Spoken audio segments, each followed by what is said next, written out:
Hello and welcome to today's video. Today's video is 31 Days of Halloween, Day 12, Worbla Spider Monster.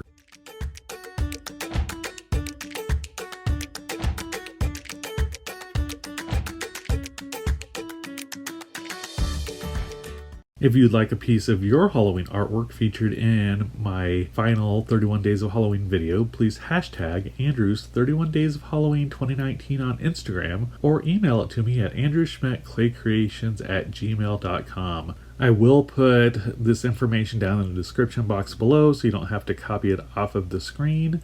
Deadline for submissions is October 26th and one submission per artist. I have my Worbla foil and pearl beads ready for this project. So I'm just going to build up the spider's body and head with these Reynolds Wrap foil sheets. I really like these sheets. They're not too thick, so you can kind of put some pressure on them to get them to be more smoothed out. I don't necessarily want the body to be super smooth, but also don't want it to be really rough, like, if you just wadded up a ball of foil. So these you can put a little more pressure onto them, make them a little more dense, and get a little bit of a smoother surface to them. When you heat up the Worbla, it really will show the details underneath. So I just warmed up the sheet a little bit to cut it, and then I'm going to start covering the body. Now, Worbla is a thermoplastic. If you're unfamiliar with it, be sure to check out my What is Worbla video. You can find it in the Worbla playlist down below. And if you have any questions about Worbla, please leave them in the comments down below. I'd be more than happy to help. I really enjoy working with it. It's very durable once it's finished, mostly. You'll find out more on that later. But it's a nice medium to work with and something a little bit different than working with clay. So I'm just heating it up, and you just heat it up with a regular heat gun. I got mine at Ace Hardware. And then if you want to stick two pieces together, you can heat up one or both of the pieces and then put some pressure on them there. And once it cools down, those pieces will bond together. And they kind of bond together before it starts cooling, but once you're completely cool, then they'll be set. So I've got my body pretty much done. I had a little bit of a spot that ripped, that had some foil showing through, so I covered that up, and now I'm just making the sockets for the eyes, and I'm just going to put these pearl beads in there. I just went with 4 eyes on this guy. Now I just had these like regular pearl color ones, but I wouldn't mind doing another one with some red eyes. I just didn't have any on hand, so I thought I would just go ahead with the pearl beads, and really it's a nice contrast between this and the black. In a couple spots I noticed the holes for the beads are showing through, so I just took a little bit of Worbla, warmed it up, or heated it up, and pressed it over like kind of where the eyelid would be, just because I couldn't get those beads deep enough to cover up those holes. These pearl beads have a hole on each, that kind of goes through, so you can thread them for like jewelry or like a necklace or bracelet. But they work well for eyes as long as you cover those holes up. Now I'm just adding some texture to the Worbla. I decided I wanted to go ahead and add a little bit of texture with the ball tool. Now I'm going to go ahead and cut out strips of Worbla I'm going to use for the legs. So I'm just measuring it out so they're all roughly about the same amount of material. The Worbla is going to stretch a little bit as I do it, but if I use the same base material, I'm hoping they're about the same length. So I just heat it up and roll it. I kind of meet those two ends together and then roll it into a nice like snake. This almost comes like a piece of yarn, but it's out of plastic, but it's just a thicker thread.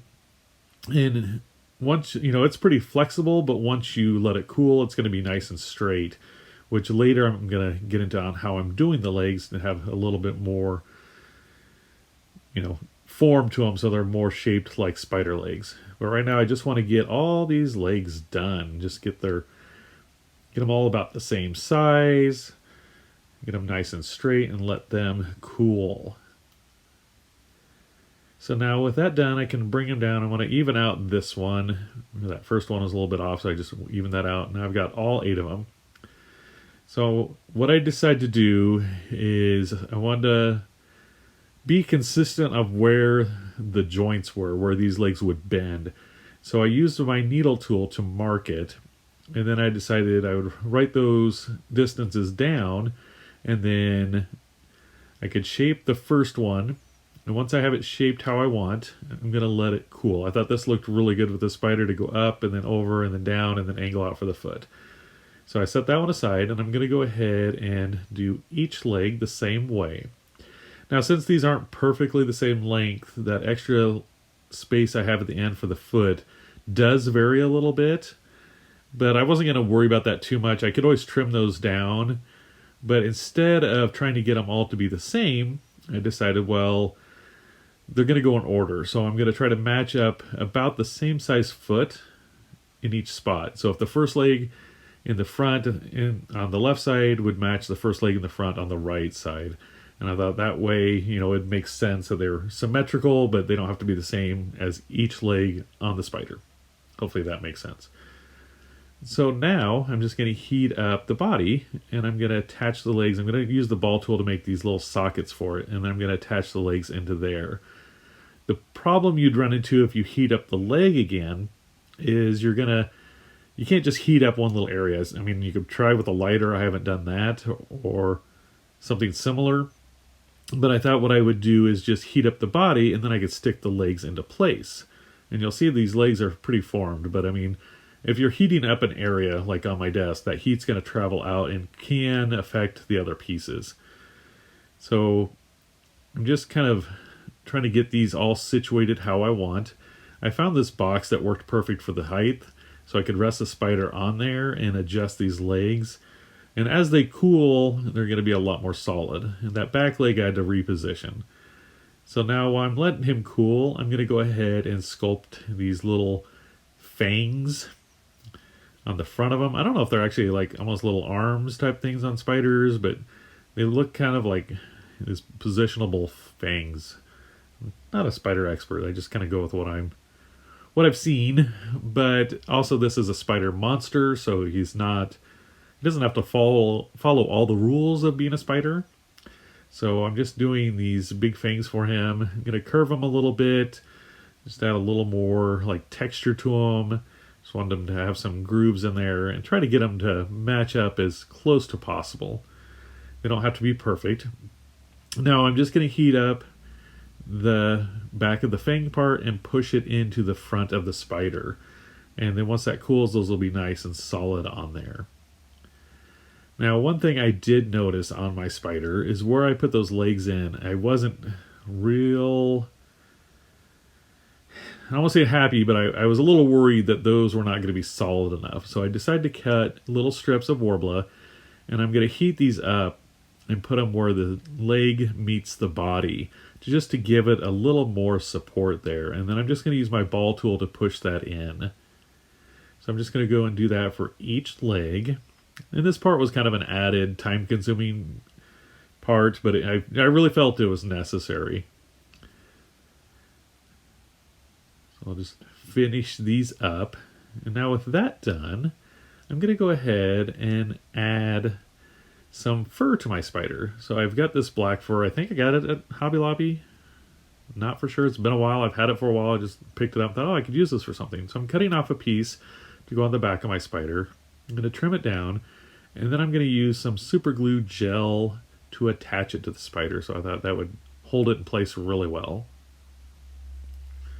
So now that I've got it about the right size, I didn't want it to overhang the legs or anything like that. I'm just going to cover the back with the super glue gel, and then I'll press it into place. And now I realize that using the super glue for this was not a good idea. Because as I'm pressing into place, it's attaching to my fingers. I'm getting the fur all over my fingers. It's basically soaked through that fur because where the fur's attached, it's kind of a mesh. And so I ended up using a ball tool just to kind of press it in and not have it pull away from the spiders. Because every time I would push it against the spider, it would pull back out. All right, so we're going to let him dry for a little bit, and then we'll look at the finished spider. And here is the finished Worbla Spider Monster. I have to say I'm really happy how this guy turned out. He did take a lot longer than I thought he would, but in the end it was definitely worth it. I did want to point out that the super glue did have a reaction kind of with the Worbla, so it kind of frosted it like it does with the clay. But I think it looks okay still. You know, I mean, lots of times fur isn't going to be consistent. Get a look at the underside. I did want to mention, if I was to make another one of these, I think I would use wire in these legs to make them a little sturdier. Plus, where I marked those joints, it kind of thinned that Worbla, and I had a couple of the legs break. But I was just able to heat them back up and reattach them.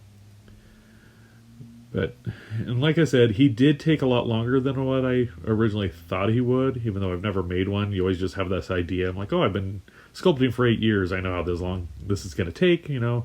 And this one definitely took a lot longer than I thought. But if you want to know how long this Spider Monster took, make sure to watch until the end of the video. So he's kind of like almost a little bobblehead, the way he kind of moves on his legs. Bop.